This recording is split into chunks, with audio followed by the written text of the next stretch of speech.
Et bonjour à tous. Très heureux aujourd'hui de vous retrouver sur un BTC qui crache. Alors pourquoi est-ce que je suis heureux? Parce que toutes nos analyses précédentes nous amenaient à avoir une correction très forte du BTC et à cracher tel il est en train de le faire. D'ailleurs, je rappelle, le crash maintenant aux 20 000 n'est encore rien par rapport à ce qu'on va connaître. Accrochez-vous, je sais qu'on n'a pas envie d'y croire. Je sais également que mes titres de vidéos, il y a de ça un mois, 2 mois, 3 mois, pour certains étaient des vidéos à titre pu et ça finit par clic. Malheureusement, ce n'est que le résultat pour vous en fait de mes analyses qui sont indiquées en titre. Et oui, on voit le BTC ultra vert, et oui, on voit le BTC ultra bas, et ce n'est que le début maintenant les 20 000. On attend le BTC vers les 10 000 et peut-être même plus bas pour ce dernier. Premièrement, du coup, qu'est-ce qu'on va faire aujourd'hui d'ailleurs? Ça va être quoi le contenu? On analyse le BTC vis-à-vis du dollar index. Rappelez-vous également, il y a de ça un mois, 2 mois, la plupart des tweetos, la plupart des gens sur Twitter voyaient en fait un dollar index qui allait cracher avec un triple top. Juste pour le montrer, on va aller sur un des plans qui ont été partagés. Premier top, second top, troisième top et crash par après à voir. Mais qu'est-ce qui se passe? C'est pas du tout le cas. C'est bel et bien le BTC qui est en train de cracher et c'est bel et bien le dollar index qui est en train de pumper. C'est ce qu'on voyait ensemble sur cette vidéo-ci avec des objectifs qui vont atteindre des sommets. D'accord? Donc nous, on va regarder ça directement sur le dollar index. Je change de graphique. Let's go, on va dessus. On va mettre ici, bien entendu, le dessin et les patterns. D'ailleurs, je vais retirer vite fait ceci. Et comment ça se travaille? Premièrement, donc le 27 avril, on était là. D'accord? On était aux alentours là. On était sur la zone de résistance. Et je vous disais, maintenant, il faut observer. Si on passe au-dessus de cette zone de résistance ou si on reste en dessous, dès qu'on passera au-dessus avec clôture, ça c'est terminé. On doit partir sur un US dollar index ultra bull, et c'est-à-dire un bear market ultra fort pour notre petit BTC. Alors pourquoi ultra fort? Parce qu'il y a un fuel énorme. L'objectif en fait de ce bidule-là, d'accord, c'est tout simplement, et on va le montrer, d'accord, c'est d'aller retrouver les 116 à 117, d'accord. Donc c'est vraiment très haut, c'est là-bas tout en haut. Donc ici par rapport à la résistance précédente des derniers tops. Et toute cette hausse-là, ça veut dire que pendant ce temps-là, de manière logique par rapport à ce qu'on a pu observer, quand l'US dollar monte, le BTC baisse. Quand l'US dollar, eh bien, il descend, le BTC, il monte. Et de cette façon-là, il y a un fuel encore énorme. On n'est que à 105 et on attend normalement l'US dollar au moins au prix des 116. Après, s'il continue à pumper, il continue à pumper, hein, que sais-je. Mais normalement, l'objectif, c'est de retrouver ces hauts-là. D'accord? Donc là, quand on voit ça et qu'on se dit qu'il y a du fuel fou pour le petit dollar index, on se dit qu'il y a du plomb dans l'aile plus que possible pour notre petit BTC. Donc ici, on retourne sur le BTC et je vous montre ça. D'accord? Là maintenant, regardez la baisse qu'il y a eu. On est sur les 20 000.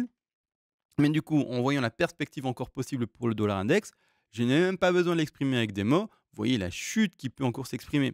Également pour ceux qui se disent, oui, mais il y a la TH précédent ici au 19 000, 20 000, on est dessus, support bottom connu. Ok, bon, encore un argument qui ne tient pas, on va juste le montrer avec le TH. Le TH, c'était la même chose. On avait ici eh bien, le top aux alentours des 14 023 dollars, d'accord. Et qu'est-ce qui se passe? Eh ben, on est en dessous. Maintenant, à preuve du contraire, on est bel et bien à 1103 dollars. Donc, il faut le comprendre. Le dernier ATH du BTC, pour moi, ça va être la même chose. En tout cas, il a de fortes chances de faire ça, c'est-à-dire en fait de se faire écraser et de se faire péter, d'accord? Maintenant, par rapport à ça, qu'on a vu finalement que tout se passe, ce qui est intéressant de visualiser, c'est premièrement également et de comprendre en fait, c'est ce monde de Twitter. Alors petite ici aparté, d'accord, mais ce monde de Twitter qui veut toujours voir finalement les choses de manière positive et non pas de manière objective, d'accord? Donc quand vous êtes sur des réseaux sociaux, essayez juste de vous référer finalement aux indicateurs techniques et de ne pas vous faire avoir par ce que vous pouvez lire, d'accord? Encore ici, la même chose, j'ai quelqu'un qui, devant ici nos yeux, est plutôt en train de se poser la question de qu'est-ce qui se passe. Donc il écrit what the fuck, enfin qu'est-ce qu'il fait en fait le petit dollar index, et j'espère en fait que c'est un fake out. Le truc c'est que si tu es objectif avec la figure et que tu lis bel et bien le fameux W sur le dollar index, eh bien, tu vas voir le dollar index monter et pas vouloir croire en un fake out. Donc ici, c'est un exercice d'ailleurs qu'on avait fait ensemble sur le dollar index, donc on va le faire. Imaginez en fait que le dollar index, là, devant vos yeux, que je vais mettre dans 2 secondes, ce n'est pas le dollar index, mais c'est le BTC. Là, devant vos yeux, petit travail mental, c'est le BTC, c'est pas le dollar index, d'accord? Là, ici, imaginez, vous lisez ça, qu'est-ce que vous voulez comprendre et qu'est-ce que vous voulez indiquer? Eh bien, un W, d'accord? Mais parce que c'est le dollar index, là, sur Twitter, tout le monde indiquait au contraire un triple top et une correction. Donc, c'est important de comprendre qu'il y a un travail mental à faire et que la subjectivité émotionnelle n'a rien à faire en trading, n'a rien à faire en projection de prix, n'a rien à faire dans un plan finalement d'investissement et de trading. Donc ça, c'est important de comprendre et bien faire la part des choses. Faites attention qui vous lisez, qui vous regardez et surtout, mais qu'est-ce qu'ils essaient d'exprimer et comment ils l'expriment. C'est important d'être objectif. Le crash doit être privilégié quand on lit cette pattern-là en W et non pas un triple top, surtout quand on n'a aucune encore vérification et aucune validation. On arrive sur la zone de résistance, on attend la clôture et par après on s'exprime. Là, clairement, là on favorise eh bien, le W, W que je remets devant vos yeux, comme ça, boom, et let's go to the moon pour le dollar index et non pas pour le BTC. Maintenant, ça c'est dit. Ce qu'on va regarder rapidement également, c'est les futurs. J'ai mon nez qui gratte, c'est une horreur. Bon, c'est pas grave. Les futurs, ce que je veux vous montrer, en fait, c'est les creux. D'accord? Les creux, sur le cours, je vais les regarder en daily. Il existe pardon, des creux également qui vont s'exprimer en 4 heures, en même time frame plus petite. Tous les creux, c'est-à-dire tous les gaps sont importants, d'accord? Qui s'expriment en monthly, qui s'expriment en daily, qui s'expriment en 4 heures, qui s'expriment en monthly, en minutes, pardon, il est important. Pourquoi? Parce que l'interprétation d'un gap petit ou grand, c'est-à-dire un gap qui serait plus ou moins important selon sa taille, c'est subjectif. À partir de quel moment vous allez dire qu'un gap est important et c'est-à-dire grand, et à partir de quel moment vous allez dire bah, ce gap-là est trop petit que pour faire attention. C'est subjectif à mort, d'accord? Il n'y a personne qui vous dira un gap de 2000 $ c'est un grand gap et un gap de 2 $ c'est un petit gap. Il n'y a pas, d'accord? À partir de quel moment tu switches entre un petit et un grand, un moyen, etc. Il n'y a pas, d'accord? Restons neutres, restons objectifs. Un creux dans le cours est observable, un gap pardon, dans le creux est observable, pardon. Donc on l'interprète avec cette chance de 8 chances sur 10 de se faire combler. Pour le moment, on a des gaps qui n'ont pas encore été comblés. D'ailleurs, le gap des 25 000 ça y est, c'est fait, il est comblé, c'est terminé. Mais on a encore le gap ici des 18 000, le gap des 17 000, le gap des 9 000 et on a également des gaps encore plus bas qui sont vers les 4 000 et cetera. Dans les commentaires, indiquez-moi ça d'ailleurs parce que j'ai pas fait le travail, mauvais élève, j'ai pas fait le travail dans des time frames plus petites, mais il y a des gaps plus bas, d'accord? Je rappelle 8 chances sur 10 de se faire combler. C'est-à-dire également, il ne faut pas entendre ce que vous voulez entendre. Ah donc c'est maths en train de dire qu'on va aller à 4 000 parce qu'il y a des gaps à 4 000. Ben non! Qu'est-ce que je viens de dire? 8 chances sur 10, vous oubliez les 2 chances sur 10. Donc il y a 2 chances sur 10 de ne pas combler le gap ici des 19 000. Il y a 2 chances sur 10 de ne pas combler le gap 17 000. Il y a 2 chances sur 10 de ne pas combler le gap des 9 000. Et il y a autant de chances sur 10 de ne pas aller combler le gap des 4 000, des gaps des 5 000, des 4 des 6 000. Je ne sais plus à combien ils sont, mauvais élève de ma part. Mais du coup, n'entendez pas ce que vous voulez entendre également. Ça, c'est très important. Malgré tout, j'ai envie de favoriser moi le gap des 17 000. J'ai envie de favoriser le gap des 18 000. J'ai envie de favoriser le gap des 9 000 parce que à côté, j'ai un décompte Elliott-Wave, j'ai différents indicateurs, j'ai les gaps qui sont premièrement visibles également, et j'ai également des supports qui sont visibles. C'est-à-dire que quand on va sur un graphique, qu'on met les supports visibles ici, qu'on va passer en aussi pour le montrer de manière plus claire, eh bien, ce qu'on peut observer, hop, hop, hop, hop, je l'agrandis, ici de cette manière-là. Premièrement, premier support sur lequel on repose maintenant, c'est le dernier ATH eh bien, du petit BTC.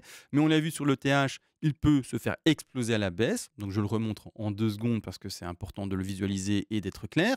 Mais là, boum, on l'a écrasé, c'est réglé. Donc on revient ici, je remets mes petits dessins. Donc ici pour moi, c'est un support vis-à-vis du dollar index qui devrait continuer à pumper, etc. En fait, vis-à-vis de toute la somme des analyses qu'on a faites, pour moi, on va le casser, d'accord?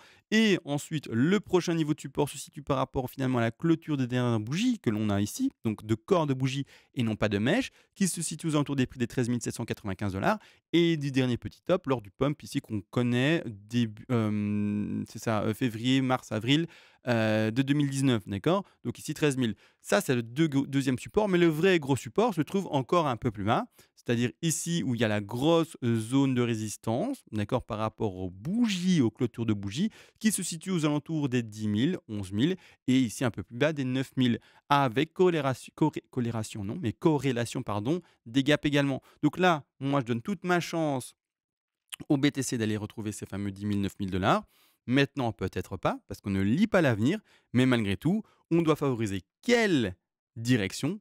Celle d'un bear market qui continue à descendre et non pas maintenant déjà en fait d'un bottom connu à 20 000 $. Donc là, attention, petit disclaimer finalement par rapport à ce que vous pouvez lire eh bien, sur la toile, faites attention parce qu'il y en a qui sont là juste pour vous dire ce que vous voulez entendre et non pas vous dire le résultat d'une analyse. D'ailleurs, c'est amusant parce que moi, dans mes titres vidéo, je donne le résultat de mon analyse. Et quand je titre ma vidéo, par exemple, BTC objectif 8 000 $, ça m'incendie dans les commentaires parce que ça n'a pas envie d'y croire et parce que ça veut croire que je veux faire de la vue et finalement également eh bien, faire du pu à clic. Non les gars, le titre, c'est en fait le résultat de mon analyse. C'est tout, ça va pas plus loin, d'accord? Donc c'est pas du tout pour faire de la vue, en fait. Mais c'est ça que beaucoup ont du mal à comprendre. Mais maintenant, je les laisse grandir, ils vont voir jusqu'à combien on va, comment ça évolue et cetera et tout simplement, d'accord?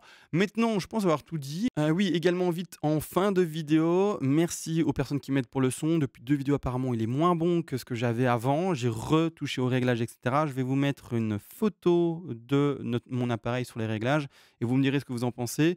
J'espère que ça ne sature plus parce qu'à un moment apparemment ça saturait. Pourtant je suis dans le jaune.